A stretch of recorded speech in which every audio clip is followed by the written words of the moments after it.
How do you overcome the current crisis in Singapore if you are there for empty rooms?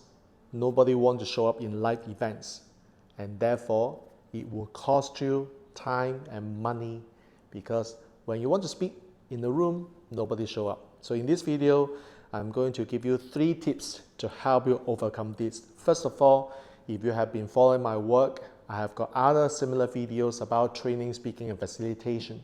So all I want you to do is to check out the link above so that you are able to go and check out my other videos. If you have not been to my channels before, this is the first time, I want you to go down to the bottom of this video whereby you can hit the subscribe button. And of course, most importantly, click the bell so that whenever I'm uploading any video, you will be notified. Would that be okay? Comment below and say yes. Okay, so here I want to talk about the scenario, the situation right now in Singapore. So guess where I am? I'm actually in some place in Raffles Place, and I was talking to the event provider, and it is very, very bad in terms of the situation because of this coronavirus, which was named COVID-19 yesterday by World Health Organization.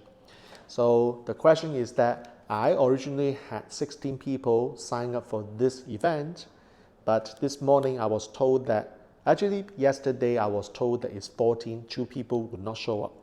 And what is happening is that this morning there were 2 more who dropped out. So from 16 people, it's only 12 people. And some of these people, they show up because they have paid for the event, they don't want to cancel. So it is that situation that is quite worse in Singapore. And I've got other event provider who told me that the events have been cancelled. Like my teacher decided not to come to Taipei because Taipei is now pretty dangerous place to go. Not because Taipei is dangerous, it's again because of this virus. My teacher is not coming to Singapore because of the same reason. So I can appreciate that if you are a speaker, a trainer, a facilitator, if you are in different parts of the world, you will be okay. You will not be badly hit if you especially are from Europe, from North America. But if you are a trainer, speaker, facilitator in Singapore particularly, then I want you to do is to understand that this scenario will happen for at least another 3 months. But from my experience in SARS back in 2003, it will happen, it will continue until sometimes in June. That is my guess. I may be wrong. I hope that I will be wrong so that business will go back to normal before June. Okay, so but just in case you don't have the opportunity to run live events, what else can you do? So I'm going to give you 3 tips that will make your time worth so that you will be able to deploy despite the fact that you are not able to run live events. Tip number 1, revise your curriculum. So how many of you actually have this process called revising your curriculum? It's like you have been running a training program for a while and you have been busy training and didn't have time to revise the program, because every single time when I train a program, I learn something. Like for example, in today's event, I learned from participants out there this idea which I didn't know in the past. So I've been running this particular event for the last how many years? Since 2012. And today I found 2 new distinctions because of my clients' feedback. So this is what I say. Have you actually got a chance to revise your curriculum? Because every time when you rerun your program, you're not going to just rerun for the sake of rerunning. You want to make it better. If every time you want to create the best version of that program to give the best experience to your participants. So here's my point. Revise your program. Revamp it, or to do something about the program to make it even better. Notice one thing, version 1 is better than version none, but when you have your program, version 2 is going to be better than version 1. So no excuse for not spending time to revise the program. Okay, so that's tip number 1. Tip number 2, is there any part of your training program that can be put online? So that is the key, because what we are teaching our students to do is to create an online presence, not just doing live events. Of course, some people will love live events because of the physical connection, and I'm okay with that. But when you are now not able to run your live events, what is the better plan? Have you actually got elements of your training programs that can be put online, and you can continue mingling with either your new students or your existing students, that is the best time to give them some values so that when live events are resumed, you know what, you are able to run live events again.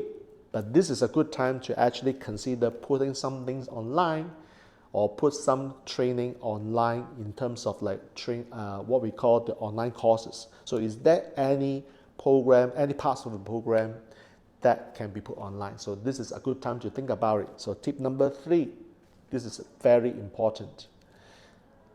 If you are not running live training, it doesn't mean that you do not train. So how many of you actually have this experience that you will only practice when there's live training? But what if you don't have any live trainings for the next few months? Are you telling me that you're going to stop? Are you going to tell me that, okay, let's call it a break? It is time to go for a break because there's no live events. I cannot do anything. So guys, guess what? If you are a serious trainer, speaker, facilitator, if you are really, really passionate about this business for a lifetime, for as long as you want to be, you've got to continue practicing. So what do you mean by practicing? Well, you can always find people in your room, but they are not in my room. What do you mean? Find them online. You can actually do something called practice your pitch, practice your program online, and you can speak to people from different parts of the world. That's one. And perhaps you might even be able to offer something to them. I mean, that's just a side thought. So yes, you can continue practice. And how about the fact that you don't have anyone? Well, there's nothing wrong to practice this by yourself, in front of the mirror, in front of the camera, in front of the video, because you need practice, multiple practices to get it better and better.